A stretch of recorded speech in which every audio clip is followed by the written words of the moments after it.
ரதிய காடுப்படியில் இன்றைக்கி அக்கா வாழைத்தண்டு சட்னி செய்ய போகிறேன். அது எப்படி செய்கிறேன்னு பாருங்கள். ஒரு பீஸ் வாங்கிட்டு வந்துருக்கிறேன்.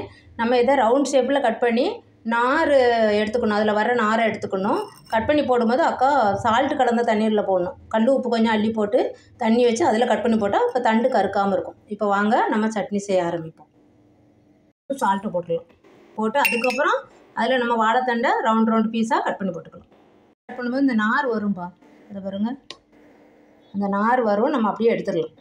அது கொஞ்சம் கொஞ்சமாக அந்த நார் அதிலே ஒட்டிட்டு வந்துடும். அதை எடுத்துகிட்டு அப்படியே கட் பண்ணணும். ஒரு கையிலே கேமரா வச்சதுனால அக்கா ஒழுங்காக உங்களுக்கு நார் எடுக்கிறது காமிக்கல. வருது பார்த்தீங்களா? இதுதான். இதை நம்ம கத்தியை பரட்டிட்டு பார்த்தோம்னா இதில் இருக்கும். இந்த பாருங்கள். இப்படி ஒவ்வொரு ரவுண்டு ஷேப் கட் பண்ணும்போது இவ்வளோ நார் எடுத்துடலாம். வருது பாருங்கள். எடுத்துகிட்டு அப்படி தான் கட் பண்ணி அந்த வாட்டரில் அப்படியே போட்டு வச்சிடணும். சால்ட்டு கலந்த வாட்ரு. அப்படிலாம் நீங்கள் அரிசி குழம்பு தண்ணி எடுத்தாலும் அந்த தண்ணியில் கொஞ்சம் சால்ட்டு போட்டு வச்சிட்டிங்கன்னா பியூர் நல்லா ஒயிட்டாகவே இருக்கும் அந்த வாழைத்தண்டு. வாழைத்தண்டு எடுத்து நம்ம சால்ட் வாட்டரில் போட்டாச்சு. நீங்கள் இந்த வாழைத்தண்டு வாங்கும்போது கொஞ்சம் பிஞ்சாக இருக்கணும். பிஞ்சாக இருக்கிறதுக்கு நம்ம இப்போது இந்த பக்கம் ஷேப்பாக வச்சுட்டு இப்படி கிள்ளி பார்த்தோம்னா டக்குன்னு நம்மளுக்கு கிள்ளி வந்துடும். அப்போது பிஞ்சு இருக்குன்னு அர்த்தம். இது அக்கா ஒரு கையில் கேமரா வச்சுருக்கனால எனக்கு தெரியல. இப்படி கிள்ளி வரணும். அப்போ தான் பிஞ்சாக இருக்குன்னு அர்த்தம். அந்த பிஞ்சு வாழைத்தண்டு நம்ம சட்னி செய்யும்போது கொஞ்சம் நார் கொஞ்சம் கம்மியாக நல்லாயிருக்கும். இப்போ நம்ம அது செய்ய ஆரம்பிக்கலாம். இந்த அக்கா ஊற வச்ச வாழைத்தண்டை ஃபுல்லாகவே நல்லா அலசிட்டு பொடியாக கட் பண்ணிக்கணும். இப்போது ஹெல்த்தியான வாழைத்தண்டு சட்னி நம்ம செய்ய ஆரம்பிச்சிடலாம்.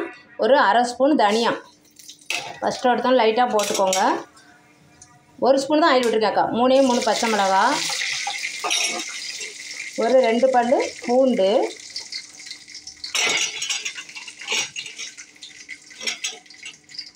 சின்ன வெங்காயம் ஒரு 10 போல் போட்டுக்கோங்க. அக்கா குட்டி குட்டியாக இருந்தாலும் ஒரு 10 அளவு எடுத்துருக்குறேன். இது முடிஞ்ச வரைக்கும் சின்ன வெங்காயத்தில் இந்த வாழைத்தண்டு சட்னி செஞ்சிங்கன்னா உடம்புக்கும் நல்லது, ஹெல்த்தி வேறு. அப்புறம் சட்னியும் நல்லா டேஸ்டியாக இருக்கும்.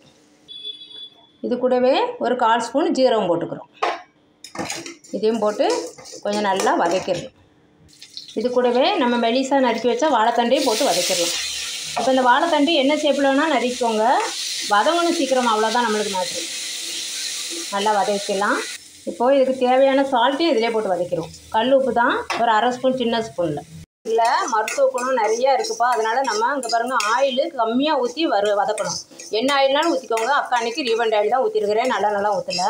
ஆனால் கம்மியாக ஊற்றி வதக்கி எடுங்க. அப்போ தான் நம்மளுக்கு அந்த மருத்துவ குணம் அப்படியே கிடைக்கும். இப்போது வாழைத்தண்டு வெந்துச்சான்னு பார்க்குறதுக்கு இங்கே பாருங்கள், அப்படி உடனே கட் ஆகுது பாருங்கள். கட் ஆச்சுன்னா வாயில் எடுத்து நம்ம போட்டு பார்த்தாலே நல்லா டேஸ்ட்டு தெரியும். வெந்துருச்சு. அவ்வளோதான், நம்ம ஆற வச்சிடலாம். இதை அப்படியே கொண்டு கொஞ்சம் ஃபேனில் ஆற வச்சுட்டு வந்துடுறேன் அக்கா. அவ்வளோதான், ஆறிடுச்சுப்பா. இப்போ அக்கா சாரில் சேர்த்துட்டேன். நம்ம ஏற்கனவே சால்ட்லாம் போட்டோம். இது சட்னி பதத்துக்கு வாட்டர் ஊற்றி அரைச்சிட்டு வந்துடலாம்.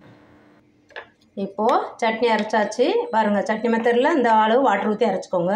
ரொம்ப நைஸாலாம் அரைக்கணும்னு அவசியம் இல்லை. இது நல்லா சூப்பராக தொட்டு சாப்பிட்லாம். இப்போ நம்ம பவுலுக்கு மாற்றிடுறாக்கா. ஒரு சின்னதாக ஒரு தாளசம் போடுவோம். சின்னதாக ஒரு தாளசம் போடுறதுக்கு தாளச கரண்டி அடுப்பில் வச்சுருக்கேன். ரொம்ப குட்டியாக 1 ஸ்பூன் தான் ஆயில் விட்டுருக்கிறேன். இது ஹெல்த்தி சட்னிங்கிறனால நம்ம ஆயில் ரொம்ப கம்மியாக யூஸ் பண்ணால் ரொம்ப நல்லது. பாருங்கள், ஒரு 1/4 ஸ்பூன் கடுகு போடுறேன். கடுகு நல்லா பொடியட்டும்.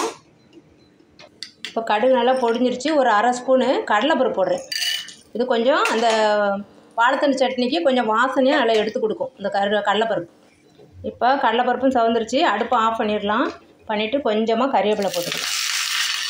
ஒரே ஒரு காஞ்ச மிளகாய், சும்மா வாசனைக்கு தான். இதுவும் நல்லா கொஞ்சம் அப்படி பரட்டி விடும். அவ்வளோதான், தாளசம் ரெடி ஆயிடுச்சு.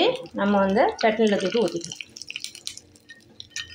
இந்த சட்னி செஞ்சு பாருங்கள். பார்த்துட்டு உங்கள் வீட்டில் இருக்க பெரியவங்க குழந்தைங்களுக்கெல்லாம் இட்லி தோசை எல்லாத்துலேயும் வச்சு கொடுத்துருங்க. இட்லி தோசை பூரி நம்ம சப்பாத்தி எல்லாத்துலேயும் கூட வச்சு சாப்பிட்லாம். ரொம்ப சூப்பராக இருக்கும். வாழைத்தண்டு சாறு எடுக்க சொல்கிறாங்களோ அதுக்கு பதிலாக நம்ம இந்த சட்னியை வச்சு சாறு குடிக்கிறத விட இந்த சட்னி ரொம்ப நல்லது. நார் சத்தோடு போயிரும்பா. மலச்சிக்கலுக்கு ரொம்ப நல்லது. குழந்தைங்கள்லேருந்து பெரியவங்க வரைக்கும்.